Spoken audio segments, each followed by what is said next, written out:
Hey guys, welcome back to the channel. In today's video, we have a bit of Solo Leveling Arise news. Now, this is the game I am really waiting for at the moment, and we do have a Canada early access announcement. So this just came out about an hour ago, and we don't have an exact date for it. So I want to talk a little bit about this stuff. So basically, what I can see happening is that they do something similar to what they did with Tower of God at New World, which is an early access. I believe, correct me in the comments if I'm wrong, Tower of God, I think it was in Canada as well, but I could be wrong on that. But it was about, I think off memory, it was about a 9 or 10 day early access, and then they went straight into the full global launch. It was like they didn't want to do like that full 6 month soft launch that a lot of games do, but they still wanted to test things before they went through for the full global launch. And I think that's what they will be doing with this one. So I think with this, it will be very close. Now, we have heard rumors of an April release for the game, with that soft launch being in March. So I can anticipate this being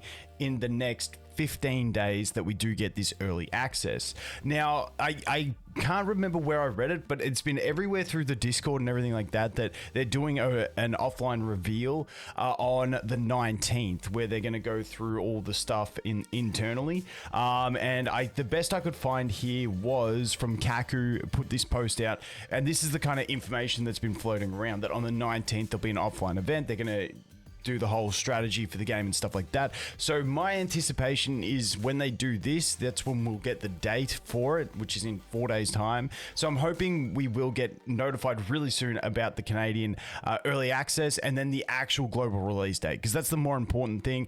With the early access, I'd imagine we would be able to just VPN and get it. If not, the worst case is if you know someone in Canada who can make a Canada account, that's the other workaround. There's always workarounds for these sort of things. Sometimes the origin of the account needs to be known, but if you're not stressed about it, you can just always wait till global. I'll obviously do my best to get on the early access and start making content for the game, because I'm really looking forward to this game. And I really just want to find out exactly what the game's like, what the core game modes are, what the main focus of the game is. I'm super curious. Now, I also wanted to go through some other stuff over on their Twitter from recent announcements and stuff like that, now that we are talking about the game. So if we scroll down through their Twitter, they've been doing this drip marketing for, I want to say 2 months now, at least, maybe longer, where they just give you a character, then they show you a weapon and stuff like that. But this was the one that really intrigued me. So Solo Leveling Arise original character scheduled for first reveal. So this one is interesting, and I want to get your guys' thoughts, because I've seen differing opinions on this around the place, and I'm just really curious what you guys think about original characters in this game. I'm always a fan of original characters. I'm pretty cool with it, as long as they don't overshadow the main cast and they don't become the main focus of the game. Obviously, we still want the main focus of the game to be solo leveling, but I think being able to throw in some custom characters gives you something new to see that you haven't seen before. I do kind of like it. And then the other thing is, with solo leveling, I don't see solo leveling being the same as some of the other games like Black Clover Mobile and stuff, where you get different versions of the same character. To me, I think Jinwoo is the one character you can get different versions of, obviously due to his progression through the story. So I think he will have different versions. Maybe there's 1 or 2 other characters who can have the different version style of thing, but with how condensed the story is, it's not the broader story. I don't think you can get those, different versions of every character. Now, I could be wrong. They could just introduce kind of what Black Clover did, where they do Halloween, they do the summer. Maybe they go down that path. But I feel like the characters themselves are already pretty well developed at the beginning of the story, and they don't have a massive progression aside from obviously Jinwoo. So I think the original characters are just going to be used as a way to give longevity to the game. And that's the way I look at it, because otherwise you will run out of characters in this game. I think you will run out of characters unless they have some very clever idea with it. It also depends on their release schedule for characters, how many characters will be in the game at launch, and then how frequently they're going to release characters. Most games we're seeing an average of, I want to say 3 weeks per character. So some games are even shorter, some games 2 weeks per character. But I think at that rate, you should get a decent amount of time where they'll have, core characters to release. But I think throwing in the odd original character wouldn't hurt it. But I'm keen to see it nonetheless. Let me know your guys' thoughts. Now, they say we need to get retweet and like 700 to get the full reveal. So we've hit the max. They still haven't even done the feet reveal. I mean, if that's what you're into, I mean, you can get on here and hang out for the feet reveal. Like, I mean, it's the thing. It's the thing. But yeah, we need to get this full reveal. Actually, it might be because maybe the JP version of this, because they post all the exact same stuff. Maybe JP's letting us down. Maybe they need to get around the likes and retweets. But we'll have to see. But yeah, I'm keen to see what it is. On the original character, but like I said, besides that, we've just been getting all the standard, competition. This one faked me out. I don't know if I can find it. Yeah, when they did the calendar reveal, and they had him here on the 8th. Oh, you can't even see it. My head's in the way. Wait, let me get me out of the way. Boom. There you go. His head's there on the 8th.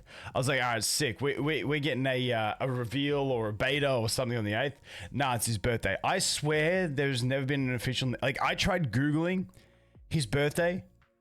There was nothing. And trust me, fans, if there has been an announcement about someone's birthday in these, or anything in these games, you can Google it. Like, fans would have put it out there. There was nothing. There was absolutely zero. Like, there was some speculation that his birthday was in June sometime. So I think they're just making updates. You guys let me know if I'm wrong. I'm happy to be wrong on this one, but I don't know. I think they're making updates because this one threw me out because I was like, dude, it's coming on March 8th. And then it never came. But that's pretty much all they've been doing. They've been doing the drip marketing. We got more stuff over here on their YouTube as well. But like you said, the thing I do like about these things though is it does give you like a little insight into it. They give you some like little bits of gameplay of different characters and different weapons. Now, based on characters, like the thing that I'm not sure about, is they show us a lot of characters through these, and I'm talking like we're seeing like I feel like not like top notch characters, but to be fair, they're characters that are through the story. So maybe these characters are story progression characters that we'll get, but it just makes me concerned on like, how many characters are going to be in the game at launch, and like how much room are they leaving for additional characters to be released after the launch. But once again, I don't know the core systems of the game. There's a lot we don't really know about how the game's going to function, so we'll have to wait and see once this actually drops. But as you can see, they've released a ton of character reveals and stuff, so I'm just hoping, like I said, I am happy that they got original characters because I think it does work well with this game just to keep the game going. But yeah, I'm curious to see how big the roster is, different rarities of characters, how the weapons work, how banners work and stuff like that. I've heard people say they think it's not even going to have gotcha. I mean, it's netmarble surely, but dude, I'm very impressed that a game is this close to release and there is so little information out about it that we know 100% what's going on in the game. I love it. It's going to be a fun experience. Can't wait for the early access. But like I said, early access is coming to Canada, but hey, the internet these days, VPNs, counts, we should be pretty good to get in, guys. But yeah, hopefully no more than 2 weeks for this and then go straight into global. As always, thanks for watching. Hope you have an awesome day and I look forward to seeing you in the next one. Cheers.